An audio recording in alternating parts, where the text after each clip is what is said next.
విషయంలో కొంతమంది ఎలా ఉంటారంటే, ఎలా హెచ్చించుకుంటారంటే, ఏ విధంగా హెచ్చించుకుంటారంటే, చూడు పక్కన వాళ్ళు చూసి, అమ్మో చూసేవా ఆమెకి ఏమీ లేదు, నాకు ఇది ఉంది, నాకు అది ఉంది, నాకు ఇది ఉంది.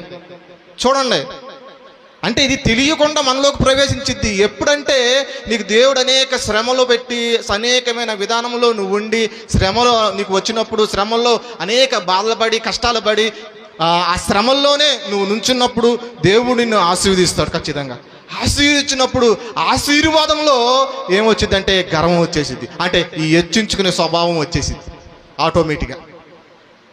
కానీ నువ్వు అలా హెచ్చించుకునే స్వభావం లేకుండా, నీకు ఎంత ఉండా సరే, ఎంత ఏ విధంలో నువ్వు ఉండా సరే, ఏ ప్రదేశంలో నువ్వు ఉండా సరే, ఏ స్థాయిలో నువ్వు ఉండా సరే, ఎలా ఉండాలంటే నువ్వు తగ్గించుకునే విధంగానే ఉండాలి. అర్థమవుతుందండి ప్రియమైన దేవుని బిడ్డలు? ఎలా ఉండాలి? ఎక్కడ ఉన్నా సరే తగ్గించుకుని నువ్వు ఉంటే దేవుని ఏం చేస్తాడంట? హెచ్చిస్తూనే ఉంటాడు, హెచ్చిస్తూనే ఉంటాడు, హెచ్చిస్తూనే ఉంటాడు. కానీ నువ్వు హెచ్చించుకునే ఉంటే దేవుడు ఏం చేస్తాడంట? తగ్గించబడతాడు, తగ్గించబడతాడు, తగ్గించబడతాడు, తగ్గించబడతాడు.